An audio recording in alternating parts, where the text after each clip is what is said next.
So I just got finished trying out Splatoon 2, and to get everything fresh in my mind I went back to Splatoon on the Wii U since it's been a while since I last played it. And my overall impression is, I liked it.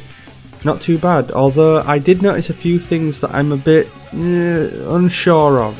So I'll start out by saying that based on this Testfire, if you liked the first Splatoon, then you'll like this, because it's basically the exact same game. In the demo you got to choose between 4 weapons, 3 return from the original and you get 1 new one. From what I can tell they all handle the exact same way, and the new dual pistols are sadly nothing special. They were okay, it's just a typical variation on the regular pistol with just a wider range.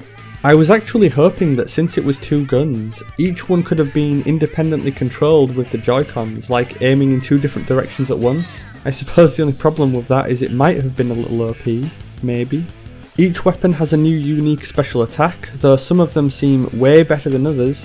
The ground slam move in particular seems very weak. I felt the others had better ink coverage and in general were more likely to actually hit something, and also they were long ranged. But overall the gameplay hasn't really changed and everything combat wise is exactly the same. I did notice a few changes to the game balance however. The original Splatoon was a very take no prisoners type of game where you could potentially completely dominate another team and push them so far back into their own base they'd never have a chance of coming back. But for this game they've added a walled off area for each side that can't be accessed by the other team, so now all the fighting is contained in a central area, which actually works pretty well for making the game a little more two-sided. It's much harder to fully control the map, and even when you're doing badly, I always felt there was a chance to make a comeback. And I think that was a good decision to make, in theory.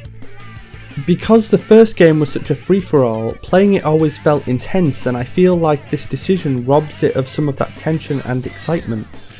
Speaking of, I feel like the soundtrack also robs the game of tension and excitement. But don't get me wrong, I actually think the music is pretty good. Just not for Splatoon, or at least not in the actual meat of the game. Maybe if they were used in the menus or something.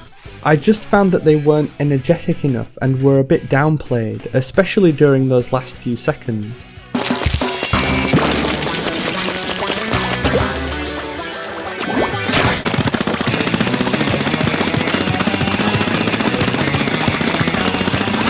I also feel like the lack of a gamepad map is a sad feature to lose. Bringing up the map manually is just not as intuitive for a fast-paced game like this.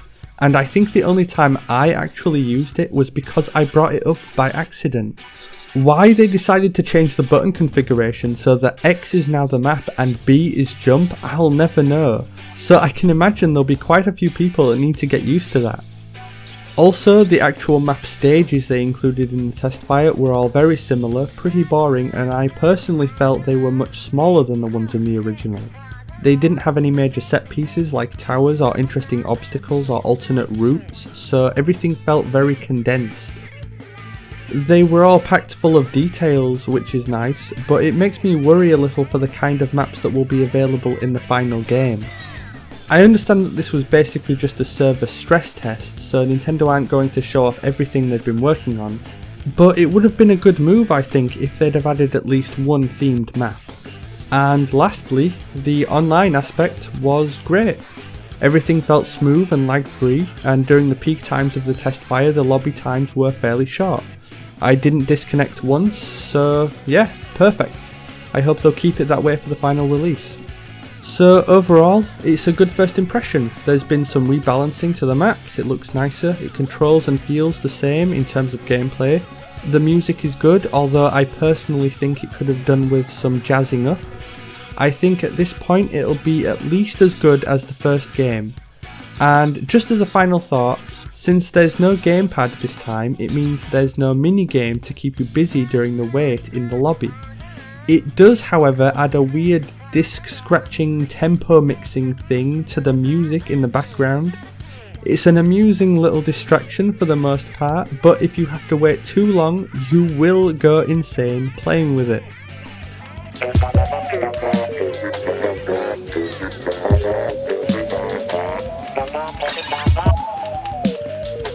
So yeah, I'm looking forward to seeing more. Hopefully Nintendo will show off some new crazy modes, features and maps down the line. But until then, I guess I'll have to dust off the Wii U and play some more Splatoon.